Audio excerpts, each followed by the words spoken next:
The detention cell hummed with an energy that made Zara's teeth ache. Purple light pulsed through the translucent walls in steady rhythms, each beat synchronized with something that felt disturbingly like a heartbeat. She pressed her palm against the barrier and felt warmth, not the cold metal she'd expected, but something organic and alive. Fascinating, came a voice from beyond the cell. Most prisoners recoil from the bio walls.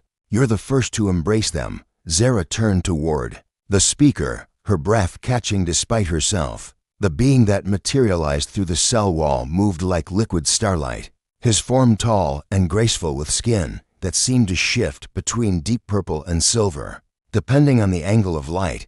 His eyes were the most striking feature, completely black, like looking into the depths of space itself, yet somehow warm. I'm not most prisoners, she replied, surprised by how steady her voice sounded. And you're not most jailers. The corner of his mouth lifted in what might have been amusement. I am Keth Voidborn, memory keeper of the Third Circle. I am here to learn your secrets. Zara Nightwind of the vessel Dancing Star. You already know my name. What else could you possibly need? Keth moved closer to the barrier, and Zara noticed. He cast no reflection in the bio wall's surface. Your ship was carrying medical supplies to the quarantined worlds. This violates 17 Void Empire regulations. More importantly, you were traveling through restricted space using navigation codes that shouldn't exist. Zara shrugged, trying to project more confidence than she felt.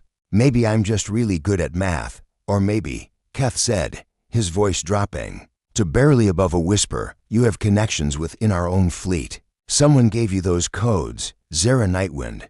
I need to know who, and if I refuse to tell you? Keth's expression shifted, becoming something that wasn't quite sadness, but wasn't indifference either. Then I will have to extract the information directly from your mind. It's not a pleasant process for humans. Your neural pathways aren't designed to handle our methods, despite the threat. Zara found herself studying his face. There was something in his features that seemed almost regretful, as if he genuinely didn't want to hurt her. Have you done this before? Torn through someone's memories like pages in a book? Many times. The admission came quietly. It's what I was created for. Created? Zara stepped closer to the barrier, close enough to see tiny flecks of silver in his dark eyes. Not born. For a moment, Keth seemed taken aback by the question. The Void Empire doesn't reproduce as your species does. We are shaped, molded for specific purposes. I was designed to interface with alien minds, to extract what is needed. That sounds lonely. The words slipped out before Zara could stop them, and she watched something flicker across Keth's face. Surprise, maybe, or recognition of something he'd never had a name for. Loneliness is a human concept, he said, but his voice lacked conviction. We don't experience such inefficiencies, don't you? Zara pressed her palm flat against the barrier again, and this time Keth mirrored the gesture from his side. Even through the bio wall, she could feel something, a vibration, a connection. When was the last time someone touched you just because they wanted to? When did someone last ask how you were feeling? Keth's hand remained pressed against the barrier, opposite hers. These questions serve no purpose. Maybe not for your investigation, Zara agreed, but they might serve a purpose for you. I don't understand. I know, Zara smiled, the expression soft and genuinely sympathetic. That's exactly what I mean. Keth pulled his hand away from the barrier and began pacing the small space outside her cell. His movements were fluid, predatory, but Zara sensed an underlying tension that hadn't been there before. You're trying to manipulate me, he said, creating emotional connection to make me sympathetic to your cause. It's a known interrogation. Resistance technique. Is it working? Keth stopped pacing and looked at her directly. I don't know. I've never encountered resistance quite like this before. Zara sat down on the single bench in her cell, making herself comfortable despite the circumstances. What kind of resistance are you used to? Fear, primarily, anger, sometimes desperation. Prisoners usually threaten, beg, or try to bargain. You're doing none of those things. Would any of them work? No. Then why would I waste my time? Zara leaned back against the bio wall, noting how it seemed to adjust its temperature to provide comfort. Tell me about your world. Keth, what's it like where you come from? That information is not relevant to everything is relevant. When you're trying to understand someone, Zara interrupted gently. You want to know about my connections, my motivations, my secrets, but you can't really understand those things without understanding who I am. And I can't help you understand who I am without understanding who you are. Keth resumed his pacing, but slower now, more thoughtful. The Void Empire spans 14 star systems. Our homeworld is structured, efficient. Every being has a purpose, a function. There is no waste, no chaos, no surprises. Surprises are inefficient. Zara laughed, the sound surprisingly warm in the sterile space. Surprises are the best part. The moment when something unexpected happens and suddenly the whole universe shifts a little. Haven't you ever experienced something that completely changed how you saw everything? Keth stopped pacing and turned to face her fully. I am experiencing it now. The admission hung in the air between them, loaded with implications neither of them was quite ready to explore. Zara felt her heart rate increase, not from fear but from something far more dangerous. The medical supplies, she said quietly. The ones I was carrying. Do you know what they're for? Treatment of the plague affecting the outer colonies. Do you know what that plague is? Keth's expression grew guarded. A biological weapon deployed by rebel forces against loyal Empire worlds. Zara shook her head slowly. It's not a weapon, Keth, it's a side effect. Your Empire's terraforming process leaves behind a fungal contamination. That's lethal to most humanoid species. The colonies aren't rebelling, they're dying. The medical supplies I was carrying, they're not weapons or contraband. They're vaccines. I was trying to save lives. That's impossible. The Empire doesn't what? Make mistakes.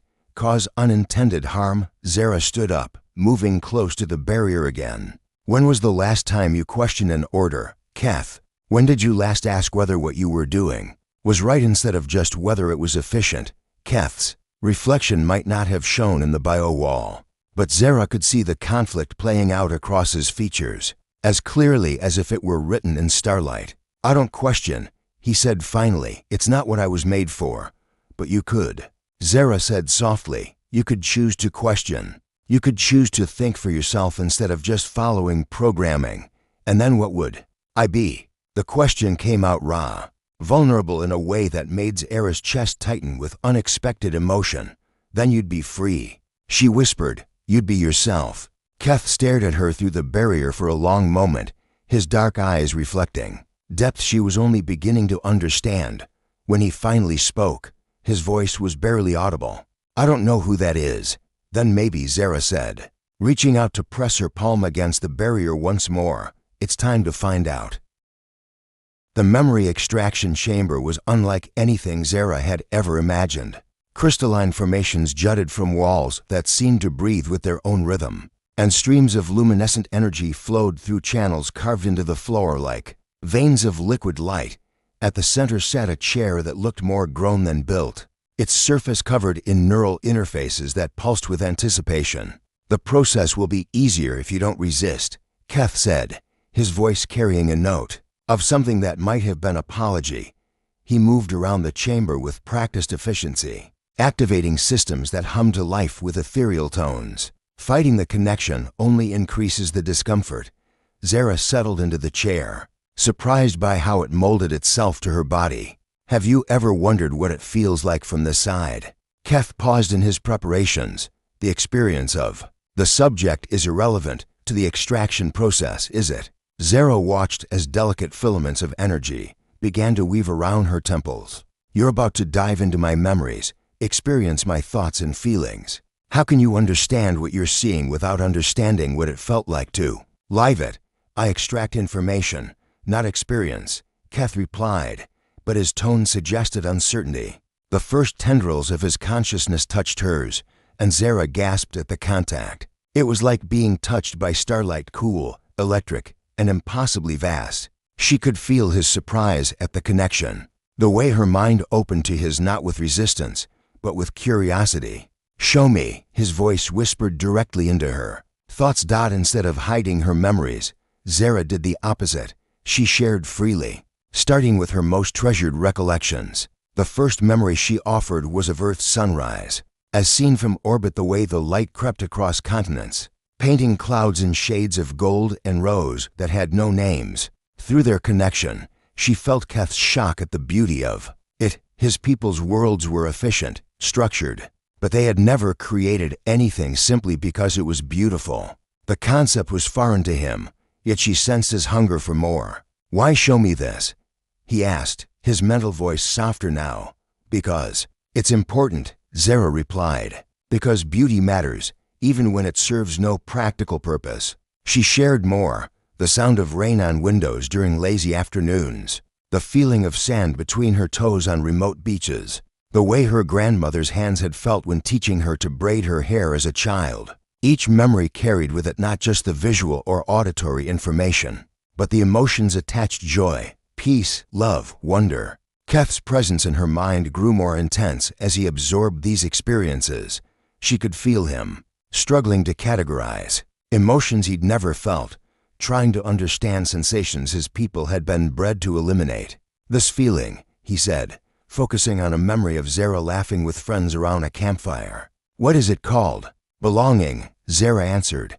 "Being part of something larger than yourself, but not because you were designed for it, because you chose it and it chose you back." She felt something shift in Keth's consciousness, a crack in the careful structure of his thoughts. Through their connection, she caught glimpses of his own existence, centuries of perfect efficiency, of following orders without question, of existing without ever truly living. "I have never belonged to anything," he admitted, the thought carrying a weight of loneliness so profound it made Zara's heart ache. "You could," she offered gently.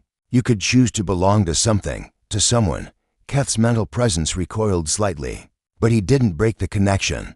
My superiors expect results. They will monitor this session soon. Then let me show you something else first." Zara shared her most painful memory: the day she'd lost her brother in a transport accident. She didn't hide from the grief, the crushing weight of loss, the way the universe had seemed smaller and colder afterward. But she also showed him what came after, how the pain had taught her to value every moment with the people she loved, how it had driven her to become someone who helped others, who smuggled medical supplies to dying colonies because she understood what it meant to lose someone precious. "The pain serves a purpose," Keth observed, his mental voice filled with wonder. "All emotions serve a purpose," Zara replied. "Even the difficult ones. They teach us, guide us, help us connect with others who've felt the same things. But they also make you vulnerable." "Yes," Zara admitted, "but vulnerability isn't always weakness. Sometimes it's the only way to let something beautiful into your life." Through their connection, she felt Keth's confusion and fascination. His consciousness moved through her memories like someone exploring a garden for the first time, marveling at each new discovery. "Tell me about your world," Zara requested. "Your real world, not the official version." For a moment, Keth hesitated. Then, slowly, he began to share his own experiences. Zara saw the Void Empire as he knew it: vast cities of perfect geometric design, beings who moved through their days with mechanical precision, halls of learning where emotion was studied only as a weakness to be eliminated. But she also sensed what he didn't say: the emptiness between the efficiency, the hollow spaces where joy and love and wonder should have been. His people had achieved perfect order at the cost of everything that made existence meaningful. "Is this what you want?" she asked, sharing a memory of holding her newborn niece for the first time, the overwhelming rush of love and protectiveness and hope for the future. "I don't know what I want," Keth admitted. "I've never been asked to want anything." "Then maybe it's time to start asking yourself." Their connection deepened, and Zara felt Keth's consciousness intertwining with hers in ways that had nothing to do with interrogation. He was experiencing her emotions directly now, feeling what it was like to love and be loved, to hope and dream and care about things beyond duty and efficiency. "This is dangerous," he whispered. But he didn't pull away. "The best things usually are," Zara replied. An alarm chimed somewhere in the chamber, and Keth's presence in her mind became suddenly distant, professional. "They're coming to check on our progress," he warned. "What will you tell them?" "I don't know," Keth admitted. "For the first time in my existence, I honestly don't know." The neural interfaces began to withdraw. breaking their intimate connection gradually. As the link faded, Zara felt bereft, as if she'd lost something precious. But in Keth's dark eyes, she saw something that hadn't been there before: uncertainty, yes, but also the first stirrings of genuine choice. "This isn't over," he said silently as the chamber door opened to admit his superior. "No," Zara agreed, her heart pounding with more than just the aftereffects of the procedure. "It's just beginning." High Inquisitor Nexus materialized in the chamber like a shadow given form, his presence immediately dropping the temperature by several degrees. Unlike Keth's graceful fluidity, Nexus moved with mechanical precision, each gesture calculated for maximum efficiency.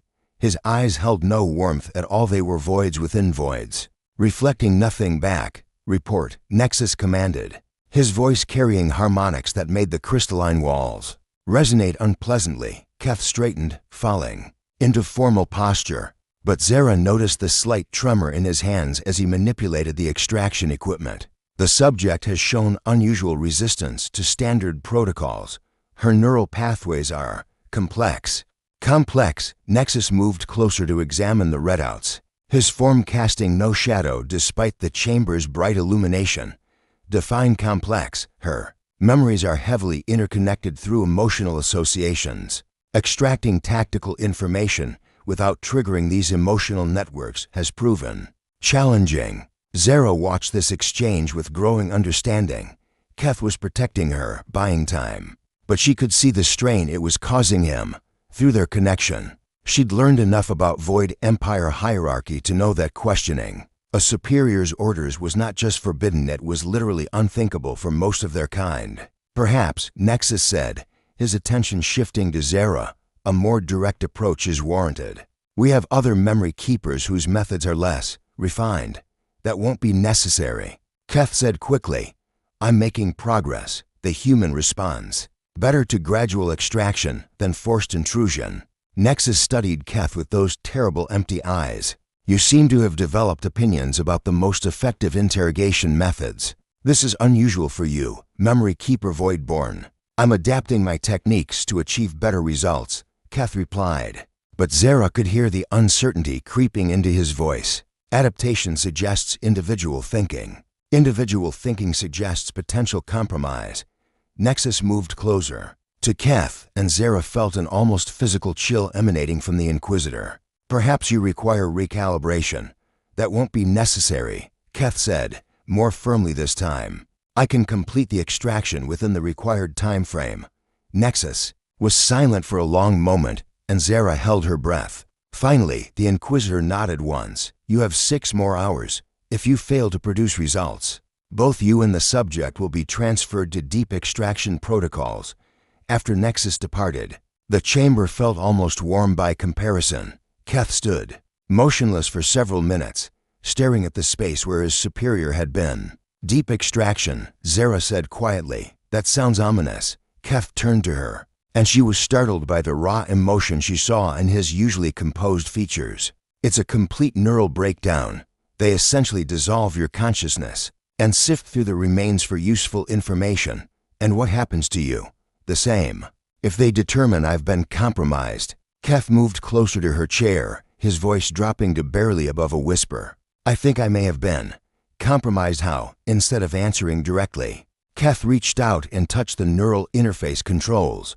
But instead of activating the extraction protocols, he initiated something else, a privacy shield that would block monitoring from outside the chamber. "I've been thinking about your memories," he said, "about the feelings you shared with me. I can't stop thinking about them." Zara felt her heart rate increase. "That's not compromise, Keth. That's awakening, is it?" He began pacing again, his movements less controlled than before. "Because it feels like chaos. All my life centuries of existence I've known exactly what I was supposed to do, think, feel. Now I'm questioning everything." "Good." Keth stopped pacing and stared at her. "Good? I'm potentially facing dissolution, and you think this is good?"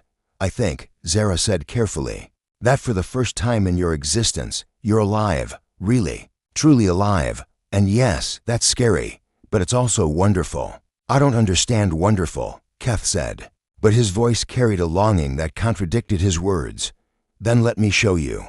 Zara gestured to the neural interface. Connect with me again. Not as an interrogator, but as yourself. Let me share more with you. That's not what the equipment is designed for. Can you modify it? Keth hesitated, then moved to the controls. His fingers danced over interfaces with practiced skill. But this time he was adjusting them for something they'd never been intended to do, creating a true two-way connection instead of a one-sided extraction. This is unprecedented, he murmured as he worked. Dangerous. If anyone discovers what I'm doing, they won't, Zara said with more confidence than she felt. And even if they do, wouldn't it be worth it to experience something real before they take it away from you? The modified interfaces hummed to life with a different tone than before, warmer, more harmonious. As the connection established itself, Zara felt Keth's consciousness merge with hers more completely than before. But this time, the flow went both ways. She gasped as she experienced his world through his eyes, the rigid perfection of Void Empire architecture, the cold efficiency of his daily existence, the absolute emptiness where emotions should have been. But she also sensed something else, a tiny spark deep within him that had never been quite extinguished. Shed, a fragment of self that had survived centuries of conditioning. Is this who you really are? She asked, focusing on that spark. I don't know, Keth replied, but even as he said it, the spark grew brighter. I've never been allowed to find out. Zara shared more of her memories, not just the beautiful ones this time, but the full spectrum of human experience. First love and heartbreak, the satisfaction of hard work, the comfort of friendship, the bittersweet beauty of saying goodbye. Each emotion she shared seemed to feed that spark within Keth, making it grow stronger. This feeling, he said, focusing on a memory of Zara dancing at her best friend's wedding. What is this called? Joy, she answered. Pure, uncomplicated happiness.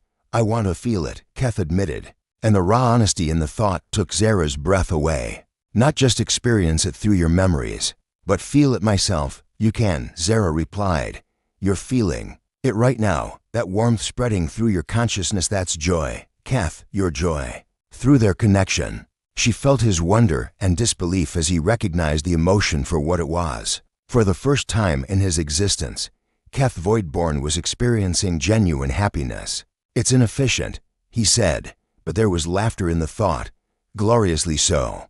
Zara agreed. They shared more, Keth tentatively offering glimpses of his own suppressed desires and dreams, things he'd never admitted even to himself, a longing for beauty beyond mere function, curiosity about experiences beyond his assigned role, and underneath it all, a desperate hunger for connection, for someone who saw him as more than just a tool of the Empire. What happens now? He asked as their connection began to stabilize into something neither extraction nor invasion, but true sharing. Now, Zara said, you decide who you want to be, and if I choose to be someone other than what I was made to be, then you'll be free, free to do what?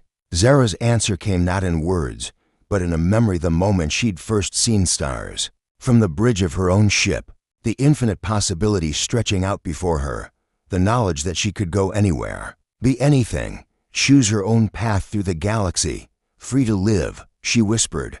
Free to love, free to be yourself.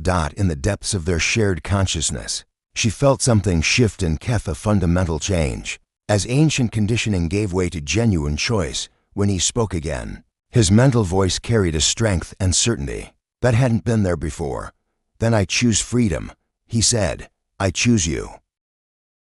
The privacy shield flickered and died without warning, its energy reserves finally exhausted.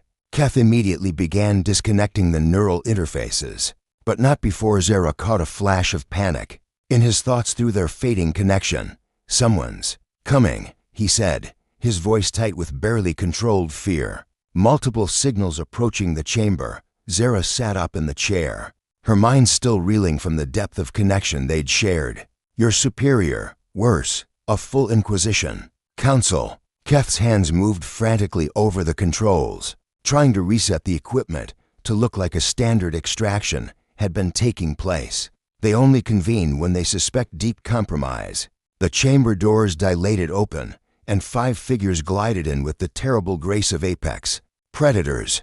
High Inquisitor Nexus led them, but the others were even more intimidating ancient beings whose forms seemed to bend light around them, creating an aura of wrongness that made Zara's skin crawl.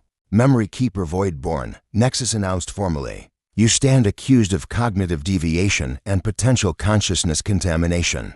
The Council will now conduct a direct neural audit. Keth straightened, and Zara saw him trying to pull his old persona back around himself like armor. But the change in him was too fundamental. She could see cracks in his facade that the Inquisitors would surely notice. I have committed no violations, Keth said, his voice carefully modulated to show proper deference.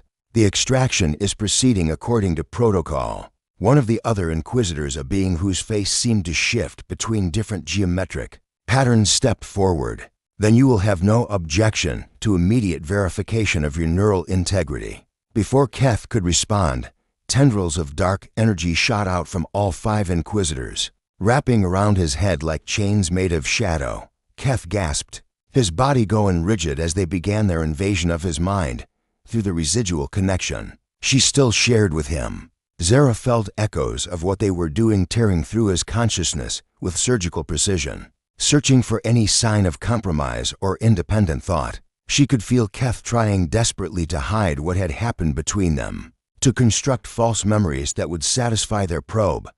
But it wasn't working. The changes in him were too profound, too fundamental. The joy she'd shown him, the wonder, the capacity for love, these things had altered his very neural structure in ways that couldn't be hidden. Contamination confirmed, the pattern-faced Inquisitor announced. The subject has experienced emotional compromise. Neural dissolution is required. Wait, Zara said, standing up from the chair. All 5 Inquisitors turned their terrible attention to her, and she felt the weight of their collective regard like a physical blow. If you're going to dissolve his consciousness anyway, what harm would there be in letting him speak, in letting him explain what happened?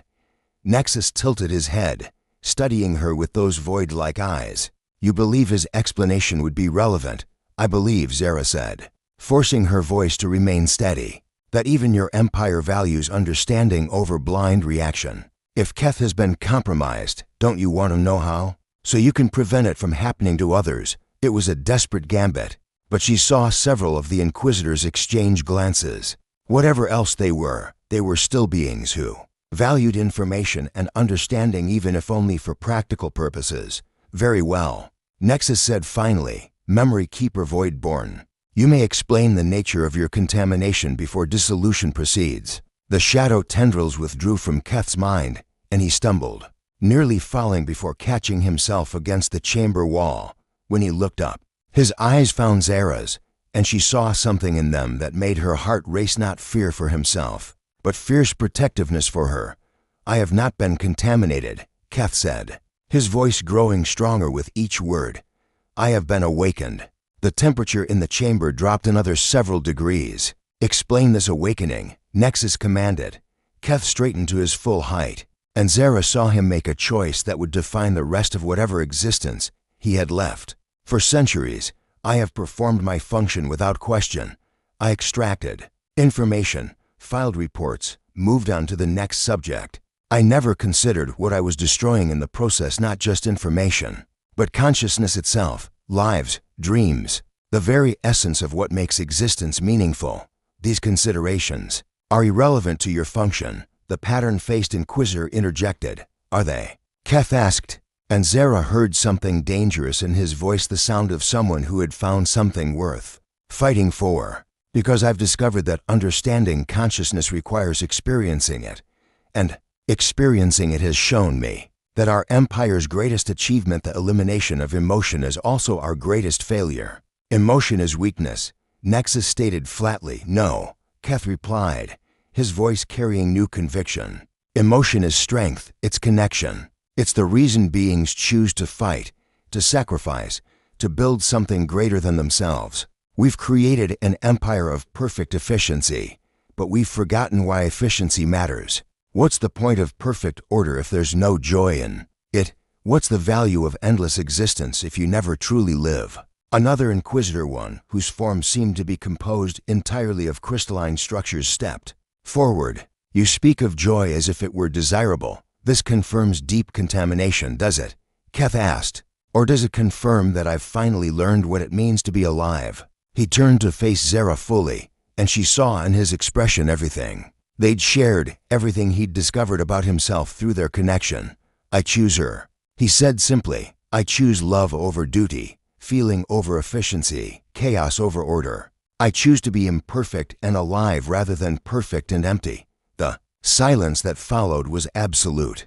Zara could see the Inquisitors processing this unprecedented declaration, their mechanical minds struggling to categorize a response that fell completely outside their experience. Finally, Nexus spoke. Your choice is irrelevant. Dissolution will proceed immediately. Actually, came a new voice from the chamber entrance. Dissolution will be postponed pending further investigation. Everyone turned to see a figure Zara didn't recognize, another Void Empire being, but one whose presence felt different somehow, where the Inquisitors radiated cold authority. This newcomer seemed to carry actual warmth. Researcher Prime Vex, Nexus said, his voice carrying a note of surprise. This matter falls under Inquisition jurisdiction, and matters of consciousness evolution fall under research jurisdiction. Vex replied smoothly. Memory Keeper Voidborn appears to have undergone a genuine psychological metamorphosis. This is unprecedented and requires study before any irreversible actions are taken. Zara felt a spark of hope, but Keth remained tense beside her. Furthermore, Vex continued, I've been monitoring energy signatures from this chamber for the past several hours. The neural interface modifications alone represent significant advances in consciousness bridging technology. Destroying the subject before we fully understand what occurred would be inefficient. The magic word. Zara saw the Inquisitors hesitate, as their programming warred with itself the drive to eliminate contamination versus the drive to preserve potentially valuable knowledge. I propose, Vex said, a temporary reprieve.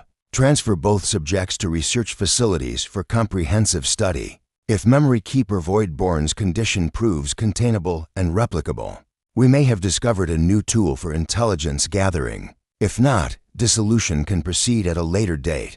Nexus was quiet for a long moment, consulting with the other Inquisitors through methods Zara couldn't perceive. Finally, he nodded once. Temporary reprieve granted. Researcher Prime Vex, both subjects are now your responsibility. Any further contamination incidents will result in immediate termination of your research. Privileges. As the Inquisitors filed out of the chamber, Vex approached Keth and Zara with what might have been a smile. Well, he said quietly, that was interesting. I hope you to have something worth the risk I just took, because we're all about to embark on a very dangerous experiment. Zara looked at Keth, saw the mix of hope and determination in his dark eyes, and felt their connection still there, still strong despite everything they'd been through. We do, she said firmly. We absolutely do. The research facility was a maze of crystalline corridors and bioluminescent chambers that seemed to pulse with their own alien heartbeat. Unlike the sterile functionality of the interrogation complex, this place felt alive, curious even. Zara had been here for 3 days, undergoing what researcher Prime Vex called consciousness mapping, while Keth was subjected to neural pattern analysis in a separate wing. Your brain chemistry has undergone remarkable changes, Vex observed, studying readouts that meant nothing to Zara. Unlike the other Void Empire beings she'd encountered, Vex seemed genuinely fascinated rather than coldly clinical. The emotional centers show activity patterns I've never seen in our species, because your species has spent centuries breeding them out, Zara replied, watching streams of data flow across translucent displays. Keth told me how your people evolved or were made to evolve. You eliminated the capacity for what you call inefficient emotions, and yet, Vex said, manipulating controls that caused the displays to shift and reorganize, Memory Keeper Voidborn has somehow developed these capacities. The question is whether this represents evolution or degradation. What do you think? Vex paused in his work, considering the question with what appeared to be genuine thoughtfulness. I think, he said finally, that our empire has achieved great things through pure logic and efficiency. But I also think we may have lost something important along the way, your memories, the experiences you shared with Voidborn, they suggest. Possibilities we've never explored. Before Zara could respond, alarms began sounding throughout the facility. Emergency lighting bathed the corridors in pulsing red, and Vex's expression shifted from curious to alarmed. "What's happening?" Zara asked. "Containment breach in Section 7. Vex replied, his fingers dancing over control interfaces. That's where Voidborn is being held." Without waiting for permission, Zara bolted from the examination chamber. She'd spent the past 3 days memorizing the facility's layout during her supervised movements between testing areas, and she used that knowledge now to navigate the maze of corridors towards Section 7. She found chaos. Security teams in crystalline armor were trying to establish a perimeter around a chamber, whose bio walls had been torn open from the inside. Energy discharge marks scarred the corridor walls, and several guards lay unconscious, not dead, Zara noted with relief, but definitely incapacitated. Through the damaged chamber walls, she could see Keth standing in the center of the room, surrounded by the remains of what had once been sophisticated monitoring equipment. His form seemed different, somehow more solid, more present. When he saw her, his face lit up with an expression of pure joy that made her heart skip. "Zara," he called out, his voice carrying easily over the alarms and shouting. "Are you hurt? I felt your distress through our connection." "You felt?" Zara started to ask, then stopped as she realized what he meant. Despite being separated by distance and walls, their neural link had somehow persisted, allowing them to sense each other's emotional states. "Stand down, all units," came a commanding voice. Researcher Prime Vex emerged from a side corridor, flanked by guards, but not looking particularly concerned about the destruction around him. "This is a controlled experiment." The security team leader, her armor bearing the insignia of a senior enforcer, turned to face Vex. "Sir, the subject has destroyed valuable equipment and incapacitated for guards. Protocol demands immediate neutralization." "Protocol," Vex replied calmly, "also demands that valuable research data be preserved. What we're witnessing here is unprecedented, a genuine psychic bond between species that shouldn't be capable of such connection. Neutralizing the subjects now would destroy months of potential study." Zara saw the calculation in Vex's eyes and realized that while he might be more sympathetic than the Inquisitors, he was still fundamentally viewing them as research subjects rather than people. The thought sent a chill through her, and through their connection, she felt Keth's similar realization. "Besides," Vex continued, "where exactly do you think they can go? We're in deep space, surrounded by Imperial fleet vessels. Even if they somehow escape this facility, they'd be recaptured within hours." It was meant to be reassuring to the security forces, but Zara heard it as a challenge. She caught Keth's eye and saw her own thoughts reflected there. They might not have many options, but they had to try. The next few minutes passed in a blur of carefully coordinated action. Keth's new abilities, whatever had happened to him during his time in research, allowed him to interface directly with the facility's biosystems. Lights dimmed and emergency bulkheads began sealing as he convinced the station's living infrastructure that it was under attack from outside forces. In the confusion, Zara made her way to his side. The moment they touched, their psychic connection flared to full strength, and suddenly she could see the facility's layout through his enhanced perception, including the location of the small courier ships in the research bay. "This way," she whispered, taking his hand. They moved through corridors that Keth was systematically plunging into darkness, using service passages that Zara had mapped during her confinement. Behind them, she could hear Vex shouting orders, trying to regain control of his facility. But the biosystems were responding to Keth's commands rather than their programmed protocols. The research bay was smaller than a military hangar, but still impressive, with several sleek courier vessels arranged around a central staging area. Most were secured with electronic locks, but one, a graceful ship that looked like it had been grown rather than built, stood open and ready. "Can you pilot one of these?" Zara asked as they approached the vessel. "I can interface with its systems," Keth replied, his hand already reaching for the biomechanical controls. "But I've never actually flown anything." "Then it's a good thing." "I have," Zara said, settling into what she hoped was the pilot's position. The controls were alien but intuitive, responding to touch and apparently to intent as well. As the ship's systems came online around them, she felt a thrill of familiar excitement the moment when machine and pilot became one. Ready to dance among the stars, the bay doors were sealed, but Keth's connection to the facility's systems took care of that problem as they opened onto the star-filled void beyond. Zara felt their ship's engines come fully online. Launching now, she announced to no one in particular, and pushed the throttle forward. They shot out of the research station like a bullet, the artificial gravity pressing them back into their seats as Zara pushed the little ship to its limits. Behind them, she could see the massive bulk of the facility growing smaller, and beyond that, the running lights of Imperial patrol ships beginning to move in their direction. "They're trying to lock onto us with tractor beams," Keth reported. His consciousness apparently merged with the ship's sensor systems. "Multiple vessels converging on our position." "Then hold on," Zara said, and threw the ship into a series of evasive maneuvers.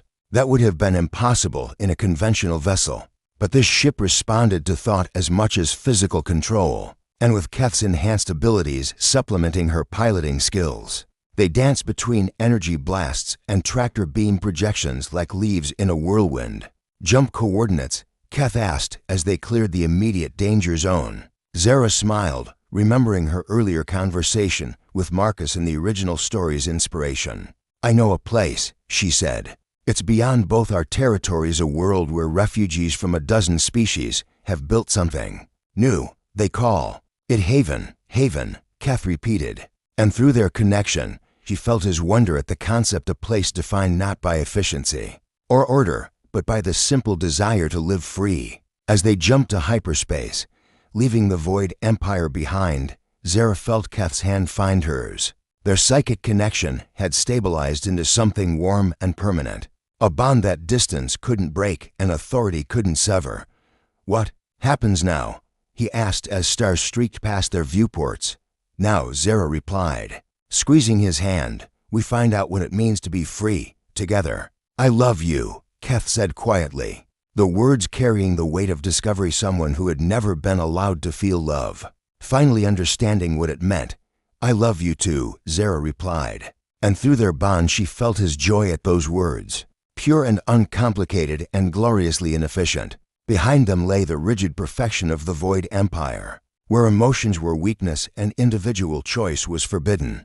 Ahead lay Haven and uncertainty, and the kind of happiness that could only be found by those brave enough to choose love over duty. As their ship raced toward a new life among the stars, Zara marveled at how love could bloom in the most unlikely places, even in an interrogation chamber, between a human smuggler and an alien who had forgotten how to feel. Sometimes the universe's greatest gifts came disguised as its greatest challenges, and sometimes freedom was just a heartbeat away, waiting for someone brave enough to reach out and claim it. The stars sang around them as they flew toward their future, and for the first time in either of their lives, they were truly, completely free. "Retriclod can make mistakes. Please double-check responses,"